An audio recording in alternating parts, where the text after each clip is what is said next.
धनंजय मुंडे असे बसलेले होते. त्याच्याविषयी तुम्हाला काही प्रॉब्लेम आहे का? तुम्ही तोच प्रश्न परत परत विचारता. प्रॉब्लेमचा नाही आहे, परंतु पूर्वी अजित पवारांच्या शेजारी धनंजय मुंडे असतात. पण मी नव्हते ना. तुम्ही आज जवळ दिसलात. अहो इतकं म्हणजे खरंच तुमच्या चॅनलला न शोभणारा प्रश्न आहे हा. तुम्हालाही नाही शोभणार प्रश्न हा प्रश्न. देवेंद्र धनंजय उशिरा आला तर ती खुर्ची रिकामी ठेवायची का अजितदादांच्या? तर मंत्री लिहिलेलं होतं, तिथं लिहिलं नव्हतं मंत्री धनंजय मुंडे. मंत्री लिहिलं होतं, मी मंत्री आहे, बसले तिथे. अजितदादांनीच सांगितलं. मग धनंजय उशिरा आला, मग तो बाजूला बसला. एवढं त्याच्यात काही केस पाडण्याची आवश्यकता नाही. आणि त्याच्याने प्रवृत्ती तुमची पण चांगली नाही दिसणार. दादांवर बारामतीत आहे, अजितदादांवर मुंबईच्या बैठका तर कुठेही आहे. तर मला कळतच नाही, मी तिथं बसून यायचं वाटतं का तुम्हाला? असं नाही, तुम्हाला त्यांनी कुणीही खंडणी जर मागितली तर त्याच्यावरती मुक्का लावणार असं ताईच म्हणतात राजकारणात. तुम्ही ताईच म्हणणार ना मला.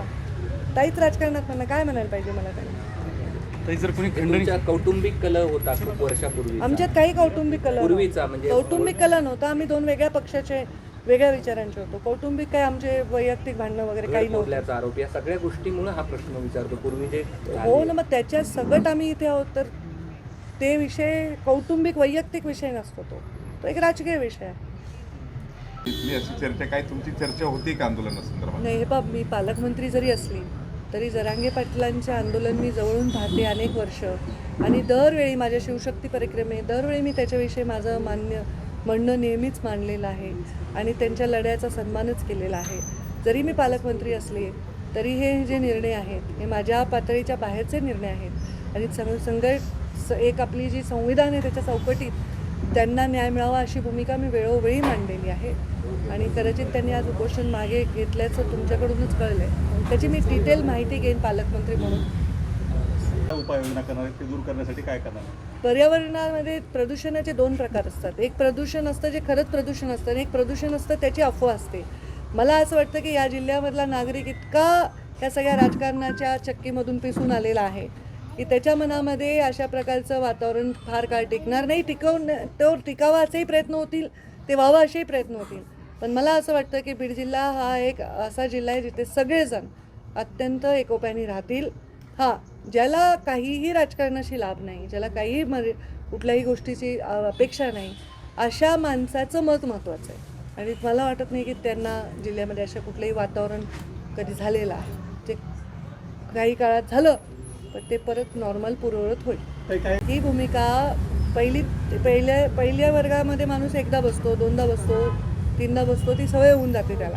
ही भूमिका मी एका वर्गात मांडली आहे. आता मी पुढचे पास होऊन 12वी पास झाली तरी तुम्ही पहिलीतच आहे. नाही, त्याला दुसरा किनार अशी होती की काही दिल्लीला किनार पिनार काही नाही. परत दिल्लीला जाणार आहेत. हा विषय असल्यामुळे हे पहा, तुम्ही परत तुम्हाला ऐकणाऱ्याला कळतं आणि तुम्हालाही कळतं. मी काही त्यांची प्रवक्ता म्हणून ते कुठे चालले आहेत काय चालले सांगू नाही शकत. ते एक व्यक्तिमत्व आहेत स्वतंत्र, दुसऱ्या पक्षाचे नेते आहेत आणि त्यांच्या पक्षाच्या नेत्यांनी किंवा आमच्या राज्याच्या प्रमुखांनी काय करायचं त्याच्यावर त्यांनीच भाष्य करणं उचित आहे. मी कसं सांगू त्यांच्यात काय बोलणं. काही आता कार्यकर्त्यांच्या ऑफिसमध्ये तुम्ही बोलत असताना वाजू नका अशा मी हात जोडून विनंती केली आहे की माझ्या स्वागतासाठी हे JCB वगैरे लावू नका. ते सगळे हाऊस पिटली आहे कार्यकर्त्यांची आणि हे फटाके नका उडवू. आता काही ठिकाणी अंतरून ठेवले होते, त्यांनी माफी मागितली माझी. फटाके उडवू नका कारण मी पर्यावरण मंत्री आहे आणि पर्यावरणाचा ऱ्हास होतो याच्यातून. माझं स्वागत एक गुलाबाचं फूल देऊन केलं तरीही तेवढंच माझ्यासाठी मोलाचं आहे. कोणी 3-3दा हार घातला आणि हजारो रुपयाचे फटाके उडवले तर कदाचित तो माझ्या निगेटिव्ह बुकमध्ये जाऊ शकतो. मी काय त्याच्यावर बोलणार. ताई, मात्र अर्थमंत्र्यांनी आजची DPDCची बैठक घेतली. जिल्ह्यासाठी आणखी वाढीव निधी मिळावा किंवा नवीन जसं की विमानतळाचा विषय देखील चर्चेला गेला. असे कुठले महत्त्वाचे मुद्दे आणि कायमस्वरूपी विकासासाठी जिल्ह्यासाठी महत्त्वाचे विषय आहेत. सर्वात अजितदादांनी जे सांगितलं की या जिल्ह्यामध्ये बरेच उद्योग येऊ इच्छितात. त्यामुळे पहिलं सगळ्यात महत्त्वाचं आहे की तुमचं पण ही जबाबदारी. तुम्ही पण या जिल्ह्याचे रहिवासी आहात. काही आलेत संभाजीनगरवाले पण बाकीचे. तर तुम्ही या जिल्ह्यामधली सगळीचा एखाद्या घटना, एखादा दुर्दैवी प्रसंग याच्यामुळे जिल्ह्याची आपली जी प्रतिमा आहे ती डागाळली नाही पाहिजे, जेणेकरून बाहेरचे लोक इथे उद्योग टाकायला येऊ शकतात. मी पालकमंत्री असल्यापासून विमानतळाचा प्रयत्न मी पण करत होते. पण जेव्हा शासनाने निर्णय घेतला की शासकीयच जागा पाहिजे तर तेवढी जागा एका ठिकाणी मिळणं हा एक प्रश्न होता. आणि तो प्रश्न कसा सोडवायचा तर दादा म्हणले त्याच्यामध्ये काही मदत करू, आर्थिकसुद्धा अडचण आली तर, आणि विमानतळाचा विषयही मार्गी लावू. तर खूप चांगला तो त्यांनी वेलकम केला. काही रेल्वेचे विषय कोणी मांडले, निधीचे विषय मांडले आणि ते सगळे सकारात्मक चर्चा झाली. अविरत प्रक्रिया बदल होत असतो. पण जेव्हा मी पहिल्यांदा जिल्हा नियोजनच्या बैठकीला स्वतः मंत्री म्हणून आले तेव्हा माझ्यासोबत प्रीतमताई खासदार होत्या आणि आज मला राहून आठवण येत होती की प्रीतमताई 5 वर्ष माझ्याबरोबर खासदार होत्या. यावेळी नवीन खासदार आलेले आहेत आणि मला वाटतं नमिता मुंदडा माझ्याबरोबर नव्हत्या. मी जेव्हा 5 वर्ष होते त्या नवीन दिसल्या आणि विजयसिंह पंडित नवीन आमदार आलेत. बाकी जवळपास टीम तीच होती. या सगळ्या DPDCमध्ये जे बीडमधलं वातावरण आहे किंवा या संदर्भात अजित पवारांनी काही सूचना दिल्याची माहिती आहे. काय सूचना होत्या त्या आणि काय काय सांगितले? पण अजितदादांनी जशी एक अकॅडमिकली बैठक कंडक्ट करायची असते तशीच कंडक्ट केली. त्यांनी अधिकाऱ्यांना जशा आम्ही सुद्धा इथले बीडचे असून सुद्धा पालकमंत्री म्हणून ज्या सूचना देऊ तशाच त्यांनी सूचना दिल्या. म्हणजे मी स्वतः पालकमंत्री असताना म्हणायचे चुकीचं काम झालं नाही पाहिजे, कडक काम करा. तसंच त्यांनी चांगलं काम करा असं सगळ्यांना सांगितलेलं आहे आणि पक्षपातीपणा करणार नाही हेही त्यांनी सांगितलं आहे. दहशतीचा जो मुद्दा होता म्हणजे बीड जिल्ह्यातली दहशत किंवा बीडची बदनामी वगैरे हा मुद्दा सुद्धा चर्चेत आला असं बजरंग सोनावणे म्हणजे तसं काही झालं का? त्याची काही चर्चा झाली दहशतीचा? मला नाही दिसलं अशी काही चर्चा. ताई, बीड याच्यावर एक जिल्ह्यात चर्चा वगैरे असं काही झालं. बीड जिल्ह्यात सातत्यानं तेच अधिकारी येतात. आता जिल्हाधिकारी सुद्धा खूप वर्ष इथंच होते असं सांगितलं होतं. त्याच्यावर काही चर्चा झाली का आज DPDC मध्ये? तो विषय जिल्हा नियोजनचा नाही आहे. आपला अभ्यास अपूर्ण असतो, आपण पण प्रश्न विचारतो, तर हे विषय जिल्हा नियोजनचे नसतात. मागच्या वेळी काय निर्णय झाले त्याचा अनुपालन अहवाल असतो, त्याच्यावर आता कार्यकारी काय करणार अधिकारी हे असतं. हे विषय जिल्हा नियोजनचा नाही. बैठकीनंतर अजितदादावर तुमची ह्या व्यतिरिक्त काही चर्चा झाली का? माझी बैठक झाली. बैठकीनंतर माझी काही त्यांच्याशी चर्चा झाली नाही आणि जरी मी त्यांच्याशी चर्चा केल्या एकदा नाही अनेकदा तर त्या चर्चा मी तुम्हाला सांगेन कशावर. सध्या धनंजय मुंडे यांचा विषय खूप चर्चेमध्ये आहे. आज त्या विषयावर दादांशी तुम्ही काही बोलला का, एक बहीण म्हणून किंवा एक सहकारी म्हणून? माझं म्हणणं आहे कुठल्याही विषयात आपण हस्तक्षेप करणं योग्य नाही. राज ठाकरेंनी दिवसानंतर ही बैठक झाली होती DPDCची. ती वादळी होती का एकदम शांततेत होती? कारण अपेक्षा होती की खूप आतमध्ये ती शांततेत झाली त्याच्यामुळेच तुम्हाला काही त्याच्यात सापडत नाही आहे. शांततेत झाली. साहजिक आहे, बैठक म्हणल्यावर विधानसभेत काही वादळी नसतात का? विधानसभेचे अधिवेशन आमदार बोलतात, चर्चा करतात, अधिकाऱ्यांनी हे केलं नाही ते म्हणतात. तसं तर एखादा अधिकारी आपलं बोलतोच तशाच पद्धतीची झाली. मला काही वेगळी बैठक झाली असं वाटलं नाही. इतके वर्ष मी DPCच्या बैठका फक्त वेगळे पण हे होतं की दादा पालकमंत्री म्हणून आलेले. दादांचा तुमचा अनुभव खूप वर्षाचा आहे. दादांची एक वेगळी स्टाईल ॲक्च्युली माझा दादांचा अनुभव नाही.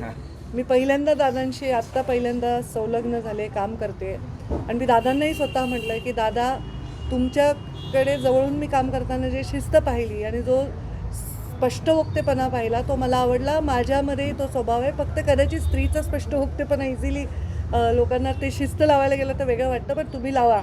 शिस्त आणि स्पष्टवक्तेपणा, स्वच्छता, नीटनेटकेपणा या सगळ्या गोष्टी मला त्यांच्या सगळ्या पर्सनॅलिटीमध्ये दिसल्या आणि मला वाटतं त्या खूप चांगल्या आहेत राजकारणात. अशी अपेक्षा व्यक्त केली होती. बीडच राहायला पाहिजे. बीड नाही, बीड विकास तसा झाला पाहिजे, विकास तसा झाला पाहिजे.